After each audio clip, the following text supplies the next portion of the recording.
മതി മതി, ഇനി ബാക്കി ഡയലോഗ് പറ. ബാക്കി ഇനി എന്റെ ഡയലോഗ് എന്താണ് ബാക്കി? ഹുക്കും എന്നോട് കൽപ്പിച്ചാലും എന്നാണ് പറയേണ്ടത്. ഹുക്കും കൽപ്പിച്ചാലും. Oh sorry sorry sorry. അവസാനമായിട്ട് ഞാൻ ഇങ്ങനെ ചെയ്യണമല്ലേ? പക്ഷെ നീ ആരാണ്? മൈസെൽഫ് ഞാൻ ജിൻ ഗബ്രാലു. This is my ID card. Join just 3 days before. Actually ഞാൻ പുതിയ ജനറേഷൻ ജിന്നുകളുടെ ബാച്ചിലായിരുന്നു. ഈ ഹണിയെ വിളക്കിൽ തിരുമിയാണ് നിന്നെ പുറത്തു കൊണ്ടുവന്നത്. അതിനർത്ഥം ഹണിയാണ് നിന്റെ യജമാനൻ. നിന്റെ ആഗ്രഹങ്ങൾ എന്തായാലും പറയൂടി, പറയ. എന്നാ ശരി, ഒരു ഗ്ലാസ് പാല് കൊണ്ടുവരൂ. നീ ഒരു കുസൂറാണെന്ന് സമ്മതിച്ചു, പക്ഷെ ഇത് പാൽ കടക്കാരൻ മൻസൂർ അല്ല. എടാ കഴുത, കുറച്ച് വലുതായിട്ട് എന്തെങ്കിലും ചോദിക്കേ. ഓക്കേ, എന്നാൽ ഒരു വലിയ ഗ്ലാസ് പാല് കൊണ്ടുപോവാ. ആദ്യം നീ ഇവനെ കൊണ്ട് ഇവിടെയൊക്കെ വേഗം വൃത്തിയാക്കിപ്പിക്കേ, അല്ലെന്നുണ്ടെങ്കിൽ മാഡം വല്ലാതെ പിണങ്ങും. എന്നാ ശരി, നീ ഇപ്പൊ ആദ്യം ഈ വീടൊന്ന് മൊത്തം വൃത്തിയാക്ക്.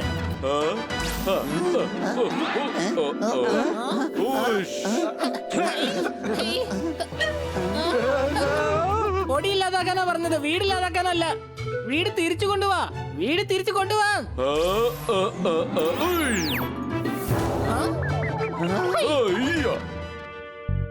വൃത്തിയാക്കുന്നതിന്റെ അർത്ഥം ഓരോ സാധനങ്ങളും അടുക്കും ചിട്ടയുമായിട്ട് വെക്കുക. ഓരോ സാധനങ്ങളും ഓരോ സ്ഥലത്ത് അടുക്കി പെറുക്കി വെക്ക്.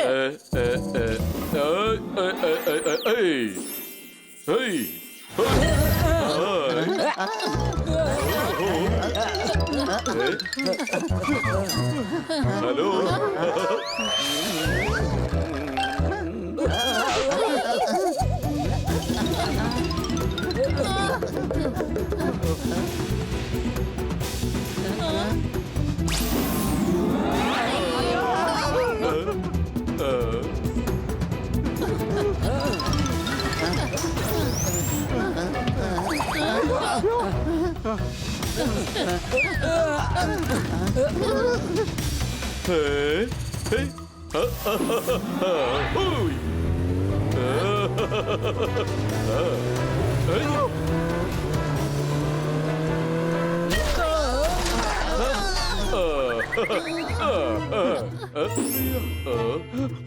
ഇവൻ എങ്ങനെയാ നമ്മളെക്കാൾ മുമ്പ് ഇത്ര പെട്ടെന്ന് എത്തുന്നത്?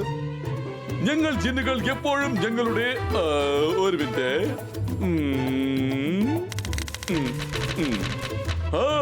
ഞങ്ങൾ ജിന്നുകൾ എപ്പോഴും ഞങ്ങളുടെ യജമാന്മാരുടെ കൂടെ ആയിരിക്കും. ഇനി എന്താണ് വേണ്ടതെന്ന് വേഗം പറഞ്ഞാലും.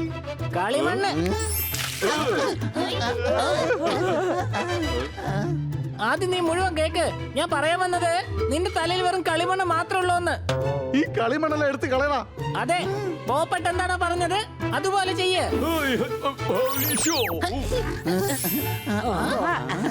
എനിക്ക് കൈയെങ്ങാനും കിട്ടിയിരുന്നെങ്കിൽ ഇവനിട്ട് 2 തല്ലി കൊടുക്കാനെങ്കിലും അത് ഉപകരിച്ചാനേ.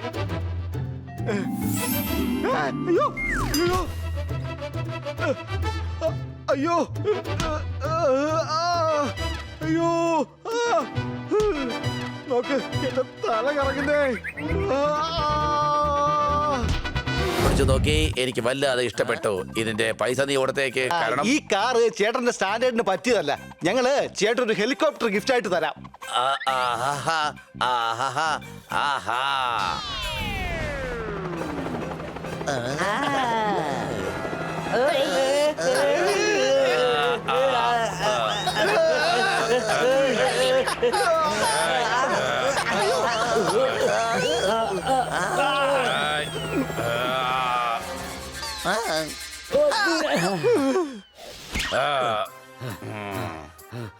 അതെ ചേട്ടാ, ഈ ഹെലികോപ്റ്റർ വേഗം പാക്ക് ചെയ്തോളൂ. അതെ, കൂടെ 5 രൂപയ്ക്ക് കുറച്ച് പച്ചമുളകും കൂടി തന്നേക്ക്. നമ്മള് പച്ചക്കറി മേടിക്കാനല്ല വന്നിരിക്കുന്നേ. സോറി, ഈ ഹെലികോപ്റ്റർ വളരെ ചെറുതാണ്. എന്നാൽ ഞാനങ്ങ് അഡ്ജസ്റ്റ് ചെയ്തോളാം. സത്യം പറഞ്ഞാൽ എന്റെ അടുത്ത് ഇതിനേക്കാളും വലിയൊരു ഹെലികോപ്റ്റർ ഉണ്ട്. എന്റെ അയൽവാസികൾ പറയാറുണ്ട്, നിങ്ങളുടെ ഹെലികോപ്റ്ററിന്റെ ഫാൻ ഇങ്ങനെ കറക്കരുത്, അത് കാരണം ഇവിടെ കൊടുങ്കാറ്റുണ്ടാകുന്നുവെന്ന്. അടിച്ചു പൊളിച്ചു തിമിർത്തു. നിങ്ങളുടെ നാട്ടിൽ ഇപ്പോ നോർമൽ ആയിട്ടൊന്നും നടക്കുന്നില്ലേ? എല്ലാം വലിയ വലിയ കാര്യങ്ങളാണല്ലോ. അപ്പൊ പിന്നെ എനിക്ക് തോന്നുന്നത് ചേട്ടന്റെ കൊച്ചു ചേട്ടനേക്കാൾ വലുതായിരിക്കും എന്നാ. അതെ ചേട്ടാ, ഈ ഹെലികോപ്റ്റർ ഇയാളുടെ പേരിൽ അങ്ങ് എഴുതിക്കോ. പിന്നെ ഇതിന്റെ പൈസ ഇദ്ദേഹം തരും.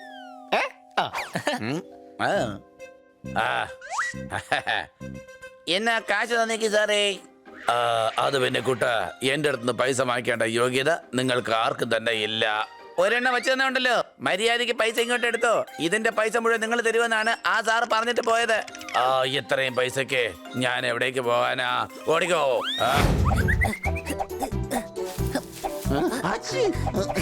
ആവശ്യമില്ലാത്ത എല്ലാ സാധനങ്ങളെയും മാഡം പുറത്താക്കി മാറ്റാൻ പറഞ്ഞിരിക്കുകയാണ്.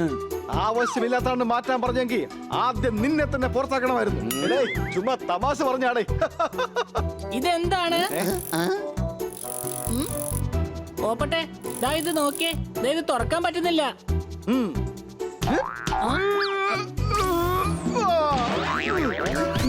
എന്താ ഇത്? ആഹാ, ഇപ്പൊ വർക്ക് ചെയ്യുന്നുണ്ട്.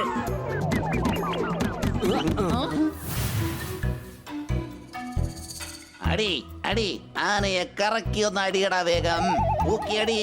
എടാ, ഞാൻ ആനയല്ല കുതിരയെ അടിക്കുന്ന. എന്റെ അനിയ ഒരു എലിയായിട്ട് പോലും ഒരു കുതിരയെ അടിക്കുന്ന കാര്യം പറയുമ്പോ എന്താ ഒരു രസം. എന്റെ അഭിപ്രായത്തിൽ കുതിരയെ അടിക്കാനുള്ളതല്ല, അതിന്റെ പുറത്ത് കയറി ഓടിക്കാനുള്ളത്. വേഗം ഓടിക്കൂടാ, ഇല്ലെങ്കിൽ ഉമാരുന്ന് വെട്ടും. വേഗം രക്ഷപ്പെടാൻ നോക്ക്. ദാ അത് നോക്ക്, നമ്മുടെ ആ പഴയ വീഡിയോ ഗെയിം. ഇതിന്റെ മുകളിൽ എന്തുമാത്രം പൊടിയാ.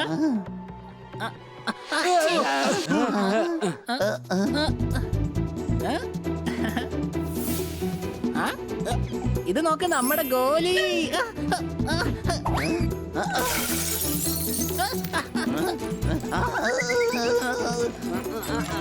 അയ്യോ അയ്യോ അയ്യോ അയ്യോ.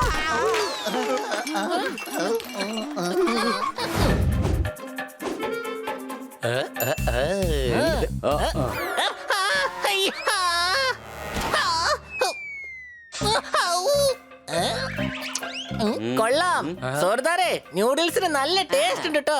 ആഹാ, അടിച്ചു പൊളിച്ചു തിമിർത്തു. ലൈഫിൽ കോൺഫിഡൻസ് ഉണ്ടെങ്കിൽ അതിങ്ങനെ തന്നെ വേണം. സംശയമുണ്ടോ? എടാ, അത് എന്തൊക്കെ ശബ്ദമായിരുന്നു? എനിക്ക് തോന്നുന്നത് പുറത്താരോ കരയുന്നുണ്ടെന്നാണ്.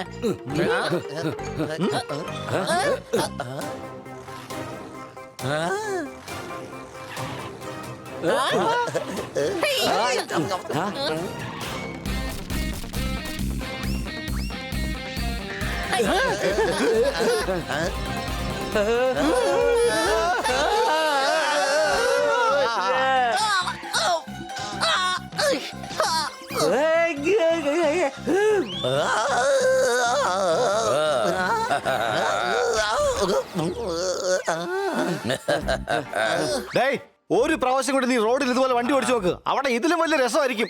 സംശയമുണ്ടോ? സോർദാരെ, വീട് ഒന്നുകൂടി അലങ്കരിക്കണം. നിന്റെ കൂട്ടുകാരൻ വരാൻ പോവുകയല്ലേ. അല്ലെങ്കിൽ കൂട്ടുകാരൻ വരുമ്പോ എന്ത് വിചാരിക്കും? എടാ, ഇവനാണ് എന്റെ കുഞ്ഞുനാളത്തെ കൂട്ടുകാരൻ ഡീലക്സ്. അപ്പൊ നിന്റെ കുട്ടിക്കാലം മുതലുള്ള കൂട്ടുകാരൻ ഡീലക്സ് ബൈക്കാണോ സോർദാരെ? ആ ചക്കരേ, എന്റെ പേരാണ് ഡീലക്സ്. എന്റെ അച്ഛന്റെ പേര് സൂപ്പർ ഡീലക്സ് എന്നാണ്. എന്റെ അമ്മയുടെ പേര് സ്വീറ്റ്. അപ്പൊ പിന്നെ നിങ്ങളുടെ അപ്പൂപ്പൻ ബജാജ് ആയിരിക്കും, പിന്നെ അമ്മൂമ്മ ടാറ്റയും, പിന്നെ ഫോറിൽ താമസിക്കുന്ന അങ്കിള് പജീറോ. നന്നായി. ആ ചേട്ടൻ ഒരു 12 മിനിറ്റ് വെയിറ്റ് ചെയ്യണം. ബാത്ത് റിപ്പയർ ചെയ്യാൻ കൊടുത്തിരിക്കുക.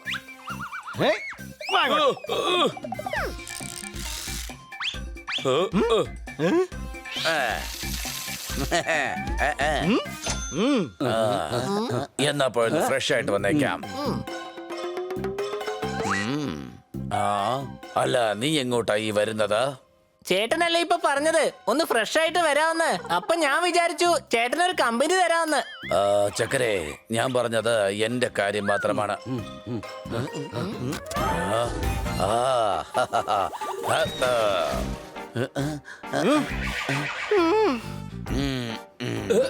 ജോർദാറെ, നമുക്ക് ഷോപ്പിംഗ് മാളിലേക്ക് പോയാലോ? ഇപ്പൊ പറഞ്ഞതിൽ ഞങ്ങളെ ചേർത്തിട്ടുണ്ടോ, അതോ ചേട്ടൻ മാത്രമേ ഉള്ളോ? നമ്മളെല്ലാരും ഒരുമിച്ച് തന്നെയാ പോകുന്നത്. പിന്നെ എന്റെ ബാഗ് എടുക്കുന്നത് ആരാ? കാരണം ഞാൻ എന്റെ സ്വന്തം സാധനങ്ങൾ ഒരിക്കലും എടുക്കാറില്ല. അത് എന്റെ പേഴ്സണാലിറ്റിക്ക് ഒട്ടും ചേരുന്നതല്ല.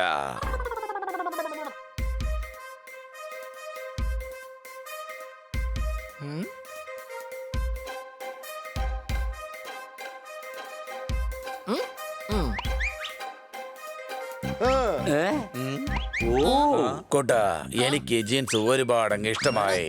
ആ ബില്ലങ്ങ് കൊടുത്തേക്ക്. കാരണം എന്റെ കൈ കൊണ്ട് പൈസ വാങ്ങിക്കേണ്ട സ്റ്റാൻഡേർഡ് ആ ബില്ലടിക്കാനിരിക്കുന്ന പയ്യന് ഒട്ടും തന്നെ ഇല്ല.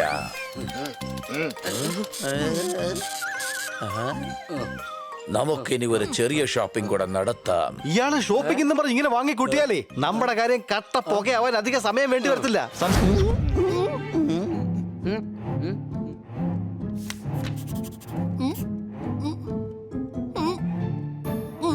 എല്ലാവരും വേഗം സംസാരിപ്പിക്കണം.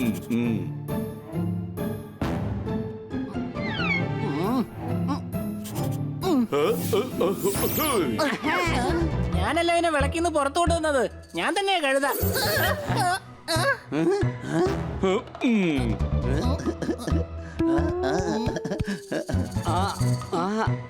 ഐഡിയ. എന്നെ നോർമൽ ആക്ക. ആ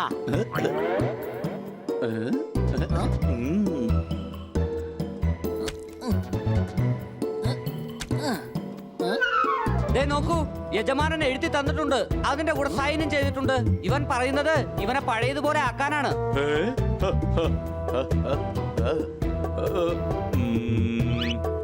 ശരി, എന്നാൽ ആഹാ. ഹൈ. ആ, നോക്കൂ ജിന്നനിയ, ഇപ്പൊ സമയമായിരിക്കുന്നു. നീ എവിടെ നിന്നാണോ വന്നത് അങ്ങോട്ട് തന്നെ വേഗം തിരിച്ചു പോ. പോയി.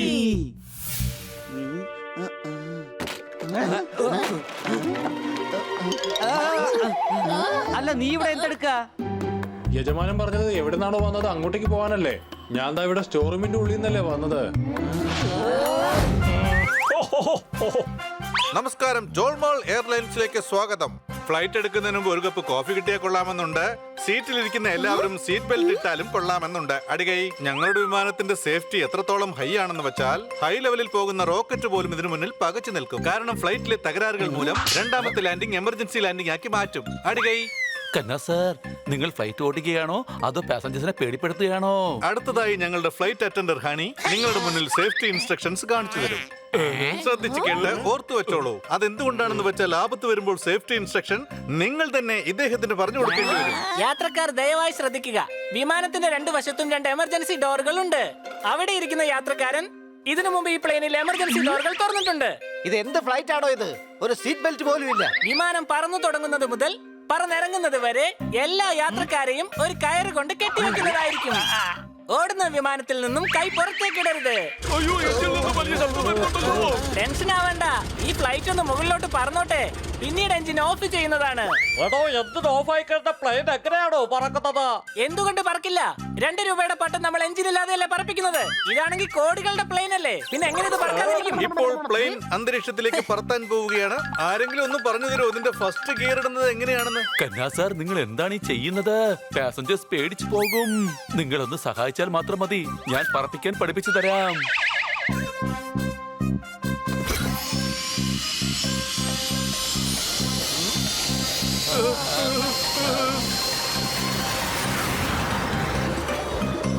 നോക്കൂ സാർ, തോക്ക് കാണിച്ച് പേടിപ്പിച്ചാലൊന്നും മൂത്രമൊഴിക്കാൻ കഴിയില്ല.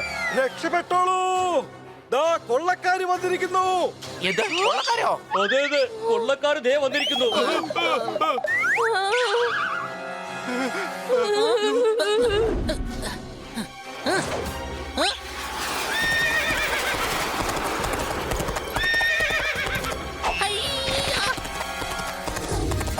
നിങ്ങൾക്ക് ജീവനിൽ കൊതിയുണ്ടെങ്കിൽ ഉടൻ തന്നെ ഫ്ലൈറ്റ് നിർത്താം. കുതിരയ്ക്ക് എങ്ങനെയാ ആകാശത്തോട് ഓടാൻ കഴിയുന്നത്? അത് ശരിയാണല്ലോ, ഈ കുതിര എങ്ങനെ ആകാശത്തൂടെ ഓടുന്നത്?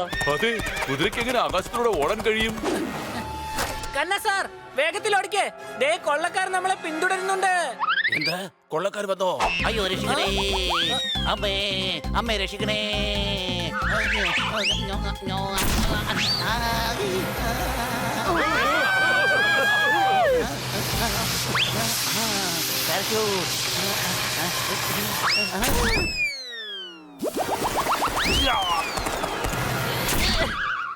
മാങ്ങയുടെ സീസൺ ആവുമ്പോൾ മാവിൽ തന്നെ മാങ്ങയുണ്ടാവും.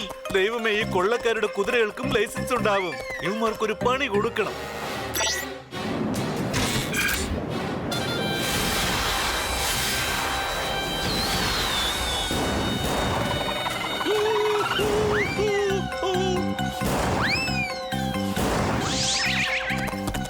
അത് ശരി, എങ്കിൽ ഇതിൽ നിന്നും ഒന്ന് രക്ഷപ്പെട്ട് കാണിക്കാം. അയ്യോ, കൊള്ളക്കാരുടെ കയ്യിൽ 50 മില്ലും ഉണ്ടല്ലോ. ഓ, അത് ശരിയാണ്. കൊള്ളക്കാരുടെ കയ്യിൽ അമ്പും വില്ലും ഉണ്ട്.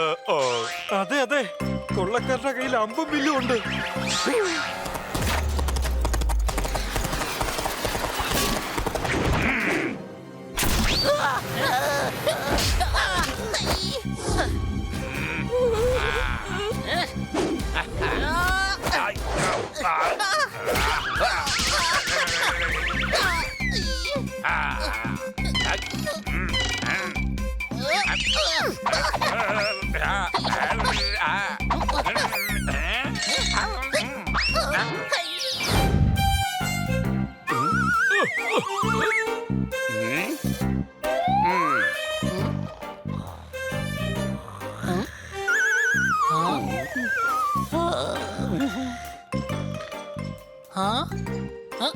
കൊച്ചളിയാ, ഈ ഫ്ലൈറ്റ് ഡിലേ ആവാൻ കാരണം എന്താ?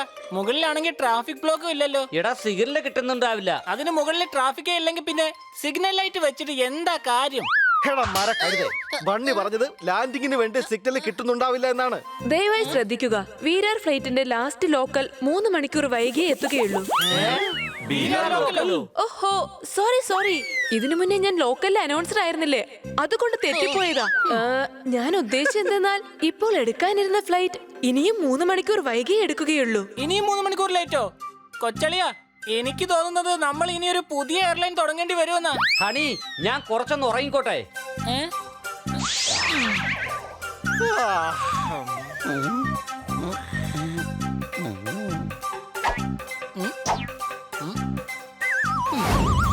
അതെ സാറേ, താങ്കളൊന്ന് പറഞ്ഞു തരാമോ ഒരു എയർലൈൻ തുടങ്ങാൻ എന്തൊക്കെയാണ് ചെയ്യേണ്ടതെന്ന്? അതൊന്നും പറയാൻ പറ്റില്ല. പറയാൻ പറ്റില്ലെങ്കിൽ പിന്നെ വിവരങ്ങൾ അറിയാനെന്ന ബോർഡും വെച്ചോണ്ട് ഇരിക്കുന്നത് എന്തിനാ? എന്തെങ്കിലും ചെയ്ത് എനിക്ക് സ്വന്തമായിട്ടൊരു എയർലൈൻ തുടങ്ങണം. ഇന്നത്തെ കാലത്താണെങ്കിൽ ഫ്ലൈറ്റ് ഒരുപാട് ഡിലേ ആവുന്നുണ്ട്. അപ്പൊ പൈസ മുടക്കി എയർലൈൻ തുടങ്ങാൻ ആഗ്രഹിക്കുന്നുണ്ടോ? തുടങ്ങണമെന്നുണ്ട്. പക്ഷെ പൈസ മുടക്കി എയർലൈൻ തുടങ്ങാനൊന്നും പറ്റില്ല. ഞാൻ പറഞ്ഞത് നിനക്ക് മനസ്സിലായില്ലേ? കാശ് മുടക്കി തന്നെ. താൻ എന്തിനാ ഈ എയർലൈൻസ് തുടങ്ങുന്നത്, അതും കാശ് മുടക്കി? അതെ, ഞാൻ നിങ്ങളോടല്ലേ പറഞ്ഞത് എനിക്ക് കാശ് മുടക്കി തുടങ്ങണ്ടെന്ന്. അതിന് മാത്രമുള്ള കാശൊന്നും എന്റെ കയ്യിൽ ഇല്ല. അപ്പൊ നീ ബുദ്ധി ഉപയോഗിച്ച് തുടങ്ങാൻ പോവാണോ? പറഞ്ഞത് എന്റെ കയ്യിൽ ഒട്ടും തന്നെ ഇല്ല. അതെ, ബുദ്ധി കൊണ്ട് തന്നെ. ഏതാണ്ട് അങ്ങനെ തന്നെ വിചാരിച്ചോ. പക്ഷെ നിങ്ങൾ എന്താ ഉദ്ദേശിച്ചത്? ഞാൻ ഉദ്ദേശിച്ചത് കാശ് മുടക്കിയിട്ടുള്ളതാ. ഞാൻ ഈ രാജ്യത്ത് പുതിയതായിട്ട് വന്നയാളാ. പിന്നെ കുറച്ച് കാശ് ഇൻവെസ്റ്റ് ചെയ്യാനും പദ്ധതിയുണ്ട്. എനിക്ക് തന്റെ എയർലൈൻ ഐഡിയ വല്ലാതെ ഇഷ്ടപ്പെട്ടു. വേണമെങ്കിൽ ഞാൻ എയർലൈനിന് തുടക്കമിട്ട് തരാം, കാശ് മുടക്കിക്കൊണ്ട്. അങ്ങനെയെങ്കിൽ നശിക്കാൻ തയ്യാറായിക്കൊള്ളൂ, കാശ് മുടക്കി തന്നെ. സംശയണ്ടോ? നീ ആരാ? ഇതെന്റെ കൂട്ടുകാരാണ് ബണ്ണി, പോപ്പട്ട്, പിന്നെ സോർദാർ. നമ്മുടെ എയർലൈനിൽ ഇവരും നമ്മോടൊപ്പം തന്നെ ഉണ്ടാവും. നമുക്കെല്ലാവർക്കും ചേർന്ന് തന്നെ അധ്വാനിക്കാം. പക്ഷെ നമുക്ക് എയർലൈനിനെ കുറിച്ച് ഒന്നും അറിയില്ലല്ലോ. അതിനെ കുറിച്ച് ആലോചിച്ച് വിഷമിക്കേണ്ട കൊച്ചളിയാ, അതിനുള്ള ഏർപ്പാട് ഞാൻ ഉണ്ടാക്കിയിട്ടുണ്ട്. ഇത് കണ്ടോ? മോർണിംഗ് ടീക്കറാ.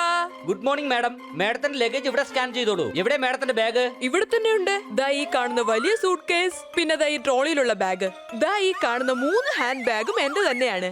ഇത്രയധികം സാധനങ്ങളോ? നിങ്ങളെന്താ നാട് വിട്ടെങ്ങാനും പോവാണോ? ഈ ബാഗിനകത്തല്ലേ എന്താ ഉള്ളത്? ഈ വലിയ സൂട്ട് കേസ് നിറയെ എന്റെ ഡ്രസ്സുകളാണ്. പിന്നെ ഈ വാഷിംഗ് മെഷീനുകളുണ്ട്. പിന്നെ ഈ ചെറിയ ബാഗിൽ കഴിക്കാനുള്ള ആഹാരവും അച്ചാറും മാത്രമേ ഉള്ളൂ. ഇത്രയധികം ഭക്ഷണ സാധനങ്ങളോ? എല്ലാവരും പട്ടിണിയിലാണോ? അവിടെ തിന്നാനും കുടിക്കാനും ഒന്നും കിട്ടത്തില്ലയോ എന്റെ അമ്മോ? പക്ഷെ മാഡം ഇത്രയധികം ഡ്രസ്സുകൾ എന്തിനാ? മാഡത്തിന്റെ റിട്ടേൺ ടിക്കറ്റ് 3 ദിവസം കഴിഞ്ഞല്ലേ? അതെന്താന്ന് വെച്ചാ എനിക്ക് 12 കസിൻസ്, അവർക്ക് എല്ലാവർക്കും കൂടി 13 പിള്ളേരും ഉണ്ട്. ഇതെല്ലാം അവർക്ക് കൊടുക്കാനുള്ള സമ്മാനങ്ങളാ. അപ്പൊ ഈ 2 വാഷിംഗ് മെഷീനോ? ഇതെന്തിനാ കൊണ്ടുപോകുന്നേ? ഇത് രണ്ടും കേടായ വാഷിംഗ് മെഷീൻസാ. അവിടെ എന്റെ അമ്മാവന്റെ മകൻ വാഷിംഗ് മെഷീൻ റിപ്പയർ ചെയ്യുന്ന കട നടത്തുന്നുണ്ട്. അതുകൊണ്ട് ഇത് അവിടെ കൊണ്ടുപോയി നന്നാക്കാൻ എടുത്തതാ. പക്ഷെ മാഡം എക്സ്ട്രാ ലഗേജിന്റെ ചാർജ് അടയ്ക്കേണ്ടി വരും. അതെന്താ, നിങ്ങളുടെ പ്ലെയിനിൽ സാധനങ്ങൾ വെക്കാനുള്ള സ്ഥലമില്ലേ? എനിക്ക് തോന്നുന്നത് നിങ്ങൾ സ്റ്റാൻഡിംഗ് പാസഞ്ചേഴ്സിനെ എടുക്കുന്നുണ്ടെന്നാ. അതിരിക്കട്ടെ, ഫ്ലൈറ്റിൽ എന്തെങ്കിലും കഴിക്കാൻ കിട്ടുമല്ലോ അല്ലേ? ഇപ്പൊ തന്നെ 3 വർഷം തിന്നാനുള്ള സാധനങ്ങളുമായിട്ടാ പോകുന്നത്. വീണ്ടും ചോദിക്കുന്നത് കഴിക്കാൻ വല്ലോ കിട്ടുമോന്ന്. സംശയണ്ടോ? യെസ് മാഡം, കഴിക്കാനുള്ളത് കിട്ടും. എത്ര പ്രാവശ്യം? 1 പ്രാവശ്യം മാത്രം. പക്ഷെ എന്റെ ഒരു ഫ്രണ്ട് ന്യൂയോർക്കിൽ നിന്ന് വന്നപ്പോൾ അവൾക്ക് ഭക്ഷണം കിട്ടിയത് 6 പ്രാവശ്യമാ. മാഡം അത് വലിയ ഫ്ലൈറ്റാ, അതുകൊണ്ടാണ്. അതൊന്നും എനിക്കറിയണ്ട. എനിക്ക് 6 പ്രാവശ്യം ഭക്ഷണം കിട്ടിയേ പറ്റൂ. അതും pure veg with chicken tandoori. അതിരിക്കട്ടെ, ഒരു പ്രധാന കാര്യം കൂടി. നിങ്ങളുടെ ഈ ഫ്ലൈറ്റിൽ എനിക്ക് കുറച്ച് ഓപ്പൺ പ്ലേസ് കിട്ടുമോ? എന്തിനാ മാഡം? അതെന്താന്ന് വെച്ചാല് നാളെ എന്നെ ഒരു ഡാൻസ് ഷോയിൽ പെർഫോം ചെയ്യാൻ വിളിച്ചിട്ടുണ്ട്. അതുകൊണ്ട് എനിക്ക് പ്രാക്ടീസ് ചെയ്യാൻ കുറച്ച് സ്ഥലം വേണമായിരുന്നു. മേഡത്തിന്റെ ഡാൻസ് ഷോയിൽ പെർഫോം ചെയ്യാനായിരിക്കില്ല വിളിച്ചത്.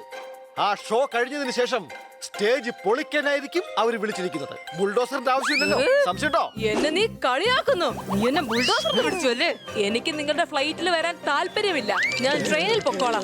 ഒന്നുമില്ലെങ്കിലും എനിക്ക് അതിൽ ഡാൻസ് പ്രാക്ടീസ് ചെയ്യാനുള്ള സ്ഥലമെങ്കിലും കിട്ടും.